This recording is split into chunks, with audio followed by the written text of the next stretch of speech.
Well, hi Gordon, we're here again, another ISE, Indeed. another conversation afterwards. It's probably the 5th in a row, something like that. But normally we'd use this opportunity to catch up with what's happening at Peerless-AV. Yes. It's, though we're only probably the width of the M25 apart, it's not always easy to talk on a regular basis. Yeah.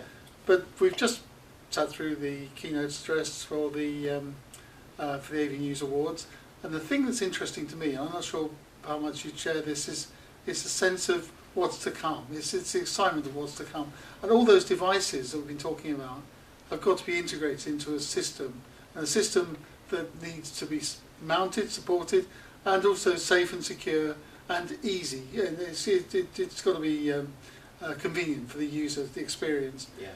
Where you are in terms of, because mostly we know you for the really big stuff, Mm-hmm. the sort of Olympic type things or something, huge that needs to be supported a long way up, or an airport, something like that. Yeah.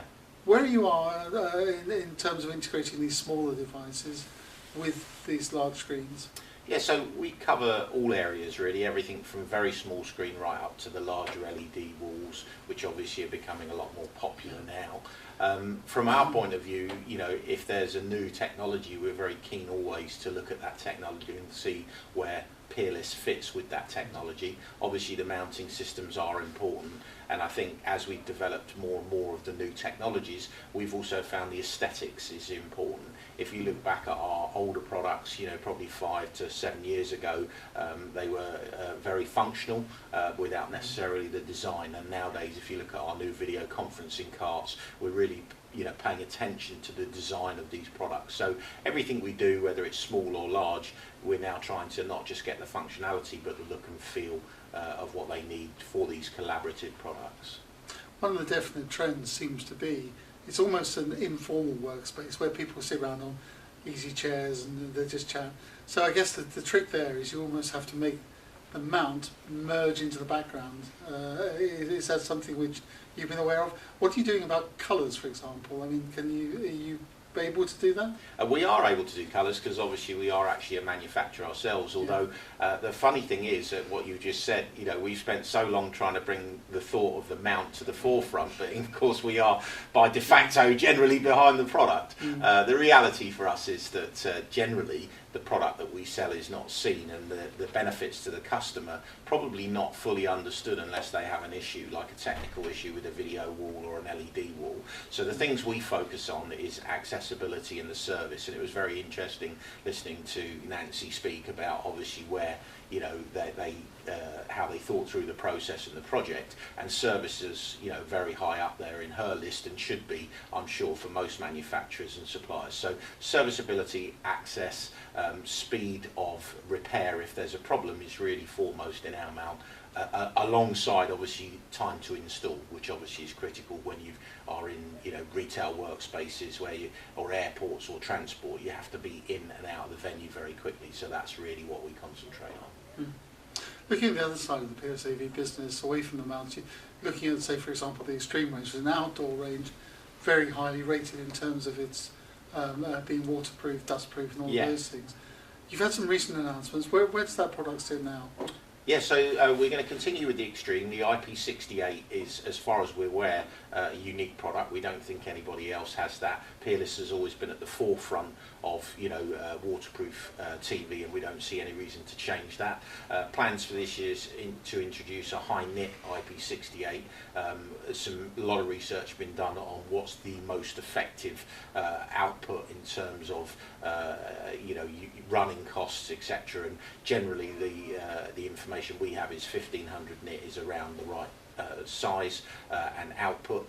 So from that point of view, we will launch later on this year a 1500 nit IP68, which still also has all the features and benefits of the current Extreme. So it's very exciting for us because you still don't need air conditioning, even though it's a high nit temp product. So yeah, we're very proud to be showing that. We have that on our booth alongside the LED wall solutions and the removable LED wall solutions that we've really perfected this year, ready for release.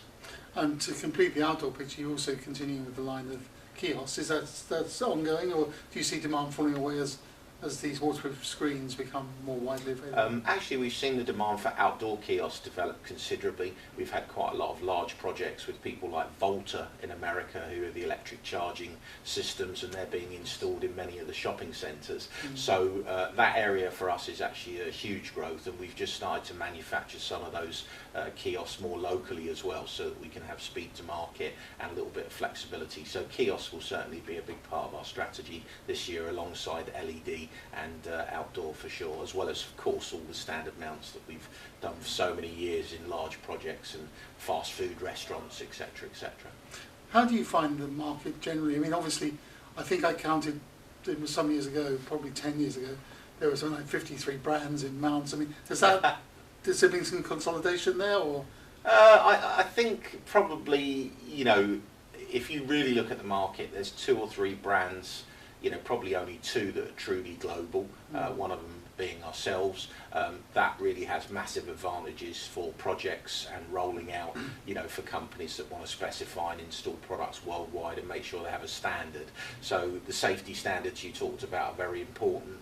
So we tend not to concentrate too much on the entry level. We do of course have a solution, we have to have that for the volume market, but really we want to concentrate on the service, the access, and also the safety of the product, which you have to do when you're doing the large scale projects you mentioned earlier on in airports and other things. So, you know, we try and concentrate on our own game whilst having half an eye on what the competition are doing.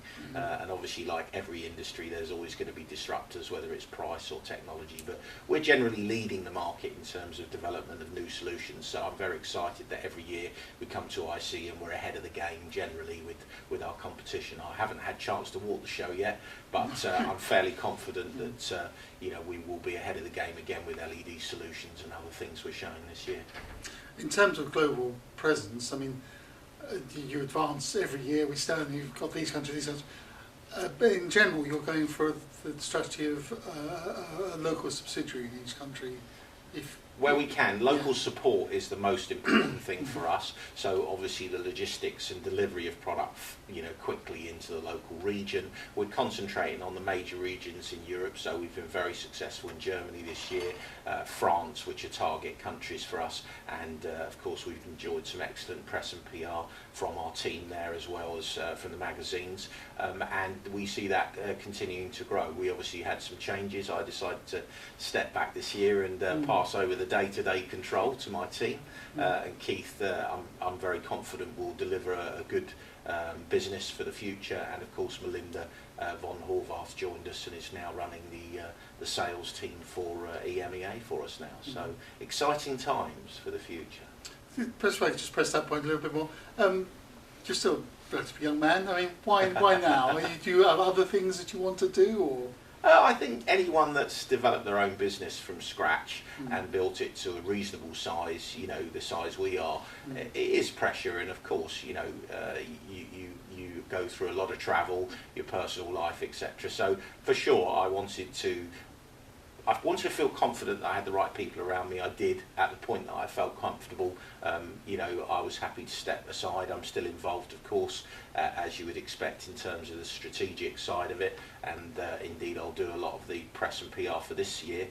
Next year, as I mentioned, probably be someone different. But yeah, I have a lot of other interests outside of work in terms of hobbies, sport, music. I'm very passionate about, and you know, we'll do other bits and pieces, I'm sure, as time moves on. But at the moment, it's fairly new for me. I'm still reasonably involved, and you know, learning to hopefully help out rather than be the forerunner for the next few years. So it's 5 years now, so no more Bryan and Gordon show. We're now it's over now. Yeah. It's good night from me and it's good night from him, is it? Yeah, absolutely. Thank you very much indeed. All right, no problem. Thanks again. Cheers, Ryan. Thank you.